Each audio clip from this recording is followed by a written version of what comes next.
Bueno, ya estamos aquí con nuestro invitado de la semana, el doctor Gabriel Santos. Él es uno de los congresistas más jóvenes que llegó a la Cámara de Representantes en el periodo 2018-2022. Doctor Gabriel Santos, bienvenido aquí a estos podcasts con Ricardo Ferro. Muchas gracias, Ricardo. A todos ustedes y los que nos ven a esta hora, un cordial saludo. Bueno, doctor Gabriel, usted es el presidente de la Comisión Primera de la Cámara de Representantes. ¿Por qué no le contamos a los televidentes qué hace la Comisión Primera? La Comisión Primera de la Cámara de Representantes es la encargada de algunos de los temas más complejos para el país, sin demeritar las demás comisiones. Sí, no se me meta con la quinta, por nos favor. jactamos de ser una de las comisiones que más trabaja en el Congreso de la República, por cuanto tiene una temática muy amplia donde se desarrollan temas muy complejos para el país, sobre todo temas constitucionales. Toda modificación a cualquier norma de derecho constitucional tiene que pasar por esta comisión, modificaciones de códigos pasan por esta comisión y modificaciones a cierto tipo de política pública tienen que pasar por esta comisión. Entonces usualmente estamos reventados de trabajo. Hoy en día nosotros trabajamos de lunes a viernes. No sé si sus preciados televidentes sepan, pero el Congreso de la República usualmente sesiona los martes y los miércoles. Nosotros estamos haciendo audiencias públicas y debates de control político y en algunos casos discusiones de proyectos los lunes y los jueves. Entonces los congresistas de la Comisión Primera de la Cámara estamos trabajando acá cerca de 4 días a la semana. Bueno, doctor Gabriel, usted asumió la presidencia en este segundo semestre, digámoslo así, de este periodo legislativo que va de junio del 2018 a julio del 2018 a junio del 2019. Dentro de este periodo legislativo, ¿cuál cree usted que ha sido la reforma constitucional más importante que se le va a entregar al país?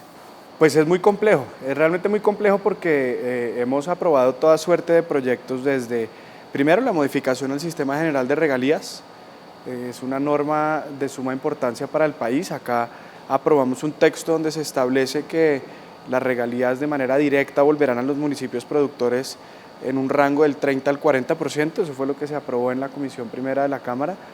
Hemos aprobado también iniciativas en materia de la prohibición de la conexidad de delitos como el secuestro, delitos contra menores, para futuras negociaciones, que el país sepa y tenga un mensaje contundente en materia de justicia, que estos crímenes no quedarán impunes y tendrán una sanción por la justicia ordinaria en caso de volverse a cometer y en caso de que el país decida volver a tener alguna suerte de negociación con grupos al margen de la ley. Reforma política, reforma a la justicia. Pues desafortunadamente la reforma a la justicia no tenemos, las aprobamos acá, de acá salió, de la Comisión Primera salió un texto, a mi juicio, vanguardista en la reforma a la política, que incluía un tema de listas cerradas. Eso es, digamos, de alguna forma novedoso en el sentido de que lográbamos nosotros contemplar la lucha frontal contra las campañas excesivamente costosas, contra el personalismo en la política. Eso realmente sí era un proyecto que luchaba contra la corrupción. ¿Por qué asimila personalismo a corrupción? Para mí la corrupción en las campañas políticas están las campañas que necesariamente se identifican con una persona, lo que lo vuelve más costosa. Es decir, no, una cosa no significa la otra, pero una cosa sí puede llevar a que la otra ocurra. Cuando usted compite, por ejemplo, en la Cámara por Bogotá, 18 cupos, y todas son campañas personales, no votan de alguna forma por una coalición de ideas o por simpatía ideológica, sino votan es por las personas. Entonces yo me enfrenté a 18 candidatos en el Centro Democrático y todos teníamos bondades, pero en últimas destacar personalmente genera un costo adicional. Que yo tenga que mostrarme como una persona autónoma me genera un costo en campaña, en redes sociales, en medios, en publicidad adicional para que la gente me conozca. Si uno tiene una lista cerrada, uno vota por una ideología, uno vota por unas ideas. Sí. Y ahí se reduce el personalismo y se reducen los gastos inherentes a la campaña electoral. Bueno, pero ¿dónde queda la creatividad también en el tema de la campaña? Le vimos hasta una campaña muy creativa en donde además a través de caricaturas trató también de jugar con esa creatividad y mostrar una imagen diferente, sin salirse de la línea, pero siempre buscando algo distinto. Eso es cierto, y yo creo que hay un problema en el discurso político de hoy en día y es que es de alguna forma muy denso.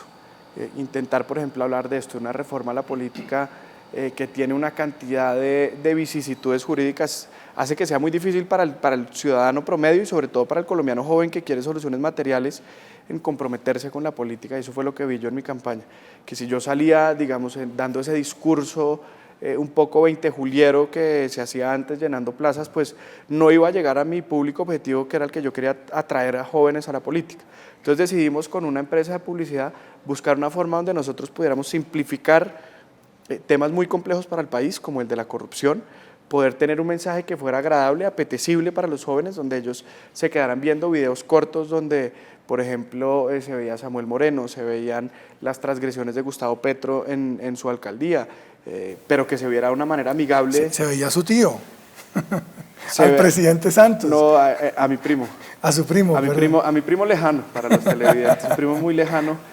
Pero todos tenemos primos, todos tenemos ahí un primo mala gente. Desafortunadamente el mío llegó a ser presidente de la República. ¿Esa pelea sí es en serio o no es en serio, Gabriel? Sí, yo creo que las diferencias políticas uno debe tramitarlas con responsabilidad. Yo con el presidente Santos, no el presidente Santos de la Comisión Primera, sino el expresidente de la República, tengo unas diferencias políticas enormes, pero no personales. Yo no tengo ninguna cercanía, pero no tengo ninguna diferencia de él como papá, como tío, como abuelo. Tampoco porque no lo conozco en esa forma. Él es primo de su padre. Él es primo hermano de mi padre. Okay. Y mis diferencias con él son porque creo que llevó al país a un momento donde institucionalizó la mermelada del Congreso, donde vulneró la separación de poderes nombrando a sus amigotes en las Cortes, donde manipuló toda la institucionalidad colombiana para favorecer su proyecto político y su imagen. Esa es mi diferencia con él y esas diferencias son serias, profundas y públicas. Bueno, volvamos aquí al tema del Congreso, doctor Gabriel.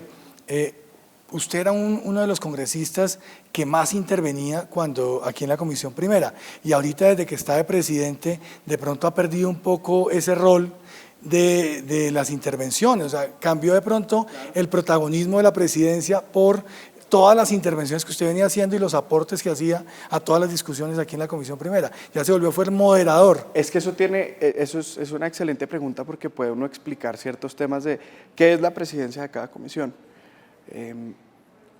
La presidencia de la comisión, y está en la ley quinta, no interviene en el debate de ninguna forma. Es la encargada. Le toca a uno bajarse. Le toca a uno bajarse y incluso eso es un área gris de si uno debería o no bajarse, pero realmente lo que uno hace es organizar los órdenes del día, es decir, que ese debate, eso lo decido yo en la mesa directiva y yo soy el que conduzco el debate, pero no me compete a mí ya hacer una intervención acerca de la materia en cuestión. Son unas por otras. Ahora ya no me puedo manifestar sobre temas que me gustaría hacerlo, pero tengo una responsabilidad enorme de poder sacar la agenda legislativa que sea beneficiosa para el país, que obedezca a los designios del país que tiene el presidente Iván Duque, pero es un tema realmente muy interesante, conduce uno de los debates de control político que son esenciales para el país. Incluso en el sistema americano, el Congreso americano, ellos fueron más allá. Allá incluso el presidente no vota, solo vota en caso de empate, que eso es interesantísimo. O sea, ellos sí coartan toda forma de expresión de los presidentes de quien preside no vota. La Cámara. ¿La Cámara o la comisión respectiva? No, ellos no votan, que eso es interesante también. ¿Se siente la diferencia, o usted siente la diferencia de ser nuevo frente a los antiguos en la Comisión Primera? Yo creo que sí, yo creo que hay un tema y es, por ejemplo, conocer la ley quinta no es fácil. El tema procedimental en el Congreso de la República es sumamente complejo, es un mundo dentro de sí mismo y ya la gente que tiene más de un periodo la domina muy bien. Pero usted es pilo, usted es estudioso. Nos hemos autoimpuesto unas normas digamos, de ética en la oficina para que todos, no solo yo, sino las personas que trabajan conmigo, conozcan la ley quinta a profundidad, pero sí, por supuesto que, por ejemplo, el tema del colegaje es complejo. Una persona que lleva más de un periodo acá conoce a la gran mayoría de los congresistas y tiene más éxito en pasar sus proyectos, sabe a quién buscar, a quién hablar. Eso es difícil encontrar su lugar para lograr aprobar ciertas... Eso es lobby, pero es que el término lobby tiene una mala connotación. El término lobby, en este país el lobismo se satanizó. Se satanizó, correcto. Y la satanizada de alguna forma del cabildeo lo que lleva es a que se haga por debajo de cuerda y no por encima de la mesa. Yo soy un fanático de la democracia americana con sus problemas, pero ellos lograron de alguna forma volverlo transparente y uno sabe. Entonces hay un congresista al que Pfizer, la empresa que produce medicamentos, le dio $50 millones para su campaña.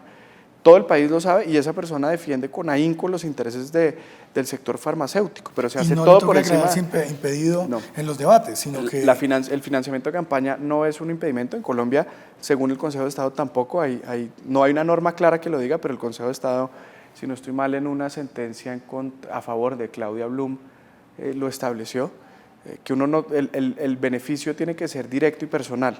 Oiga, doctor Gabriel, el tema de esta semana en el programa es el tema de la lucha contra el tabaquismo, que es el tema de la semana a nivel mundial. Usted obviamente Me hubieran dicho y no venía. No, pero le voy a hacer una pregunta puntual, y es que los cigarrillos electrónicos inicialmente se han concebido como una forma para facilitar que el fumador del cigarrillo tradicional deje el cigarrillo tradicional. Pero se ha venido presentando la dificultad, y es que se ha convertido como una forma de ingresar al consumo de la nicotina. Entonces, es más desde esa perspectiva que quisiera saber su opinión al respecto. Yo en esto sí, pues soy fumador, lo he sido hace mucho tiempo, fumo cigarrillos electrónicos ya, pero no, un tema muy importante, cuando uno va a comprar un cigarrillo electrónico, lo primero que le dicen es que esto no es para dejar de fumar. Es una teoría con la cual la OMS no está de acuerdo, pero yo personalmente sí, es la teoría de la reducción del daño. Cuando usted tiene una sustancia tan dañina como el cigarrillo. Es más, hay unos que son sin nicotina dentro de los electrónicos. Sí, pues que eso no sirve para los fumadores, la verdad. Pero usted lo que quiere es hacerse menos daño. Sí. Y usted tiene que llevar a las personas a que tengan la posibilidad de hacerse menos daño. Y tiene que diferenciar esas soluciones de reducir el daño frente a lo más dañino. ¿Qué quiero decir con esto? Si yo me enfrento a dos decisiones exactamente iguales, donde una tengo un cigarrillo y otra tengo un producto basado en tabaco, donde me puedo hacer menos daño, pues si el tema es el precio, me voy primero por la más económica. Entonces tenemos que hacer que estos productos tengan alguna suerte de beneficio versus los más nocivos. Si no, pues tocaría revisar qué tan elástica es la demanda, pero hay que generar incentivos para que la gente se haga menos daño, y así uno va reduciendo, por ejemplo, la sobrecarga de las enfermedades derivadas del tabaquismo en el sector salud, temas de respiración, temas de cáncer. Pero eso a mi juicio sí tiene sentido que nosotros estemos promulgando formas en que los colombianos se hagan menos daño. La OMS tiene una posición mucho más restrictiva y es cero daño, pero cero daño para una sustancia como el tabaco no es real. O sea, vamos a seguir nosotros de alguna forma produciendo otro tipo o llevando a la gente a la ilegalidad de la piratería, buscando productos que sean más económicos, pero donde uno pueda de alguna forma satisfacer su deseo absolutamente natural de fumar. Hay que poner restricciones, sí, hay que poner sobrecostos, sí, para que se financie el sector salud, pero también hay que ofrecer un beneficio para que la gente se haga menos daño. ¿Y cómo hacer para que los jóvenes no entren al tabaquismo a través de los cigarrillos electrónicos? Es una barrera de entrada donde debe imperar el Estado de Derecho. O sea, acá hay unas normas muy claras, lo que pasa es que no se cumplen, porque acá le tenemos miedo a la ley, nosotros le tenemos miedo a que la ley se cumpla a rajatabla, pero acá hay unas normas donde la gente no puede vender cigarrillos a menores de edad, donde tenemos que limitar son menores de 28 años, no necesariamente jóvenes menores de edad. Pero es que para mí una persona que ya cumplió 18 años, una persona que ya cumplió 18 años, yo en ese tema no creo que el Estado tenga un ámbito de intervención. Yo creo que una persona mayor de 18 años es una persona que ya tiene las capacidades para tomar una decisión por sí misma, donde el Estado no debe intermediar.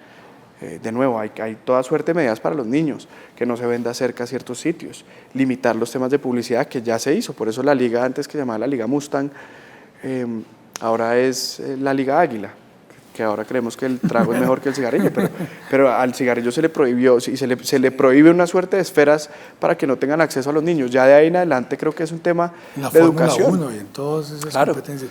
Ya es un tema de educación. Yo, siendo un adulto, tengo derechos, tengo deberes, yo escojo qué es lo que hago, siempre y cuando esté libre para tomar esa decisión, que es lo que tiene que generar el Estado, la libertad para que esa persona tome su propia decisión. ¿Se considera libertario? Yo creo que ya hasta tal punto llegar libertario no, creo que hay unos temas donde sí creo en un Estado pequeño, creo en un Estado austero, creo que es un Estado que tiene que tener unas competencias muy claras, creo sobre todo por encima de todo en la soberanía de las decisiones del ser humano, pero sí creo que hay momentos donde el Estado tiene que intervenir, sobre todo en una democracia tan compleja y precaria como la nuestra.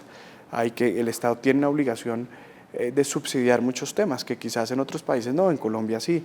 El Estado tiene una obligación de vigilar y regular mercados que están muy concentrados o con monopolios, y tenemos que garantizar que haya una libertad de mercado, pero sí, digamos, no llegaría hasta allá a decir que soy libertario, pero sí tiendo a creer mucho por encima de todo en la autonomía del ser humano. Okay. Le iba a terminar la entrevista con un tema menos fuerte, pero recuerdo que Santa Fe no va muy bien en la tabla de posiciones. Pero sí quería preguntarle por el fútbol. Le diría a una persona muy conocida, siguiente pregunta, señor periodista. ¿Cómo está viendo a Santa Fecito limpio? Grave, fatal. Creo que se ha manejado horrible.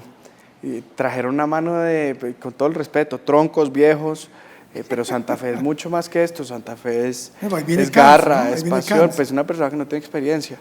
No ha sido director técnico de ningún equipo, nunca, no ha dirigido un partido. Tampoco le da futuro al equipo en el corto plazo. Mire, en junio del 2012 Santa Fe salió campeón después de 37 años. Con Pacho Whittingham. No, esta fue con el gran Wilson Gutiérrez. No, con Wilson Gutiérrez. Claro, y fue creyendo. No, Pacho Whittingham fue figura como en el 2002, 2001, una Copa Sudamericana. Pero este fue con pelados, salimos con la cantera campeones, y eso nos generó unos réditos enormes donde fuimos a copas internacionales seguidas, ganamos muchos campeonatos locales, internacionales, ganamos la Suramericana, ganamos en Japón. Como unos 4 o 5 años muy sí, buenos. Pues hasta ahora, desde el año pasado empezamos a desmejorar gravemente porque traían Pérez, el 10. Uy, yo a Omar Pérez le debo mucho. Ahora volvió y siento que se ha lesionado, pero yo a Omar Pérez, si pudiera, si mi novia me lo dejase, yo le ponía una ficha en la entrada de la casa a Omar Pérez. Entonces no ve muy bien al Santa Fe. Entonces a la selección Colombia, ¿cómo la ve? Pues ahí tenemos partido el lunes, amistoso contra Panamá, veremos cómo nos va. Pero no, yo creo en esta generación de jóvenes colombianos berracos jugando en todo el mundo. Somos referencia mundial en fútbol, y yo creo que eso hay que saberlo aprovechar muy bien. Esperemos el profe Queiroz nos lleve a culminar los éxitos que sembró el profe Peckerman. Bueno, muy bien. Gabriel, muchas gracias por habernos acompañado. Ya nos Doctor toca Ricardo, cerrar en el día de hoy. La próxima vez traiga lechona. ¿Sí come lechona? Hombre, me fascina. Ay, ya empezó. Pone a pasar hambre a los invitados, imagínense. Hay que revisitar ese programa, pero con comidita. Ya cuando se dio cuenta que ya vamos a terminar, ya comenzó a sacar el sentido del humor y el sarcasmo que le gusta tanto a Gabriel. Gabriel, muchas gracias y siempre Ricardo, bienvenido aquí a este programa. Muchísimas gracias. A ustedes muchas gracias, y si Dios lo permite, dentro de 8 días tendremos a otro invitado aquí en estos podcasts con Ricardo Ferro.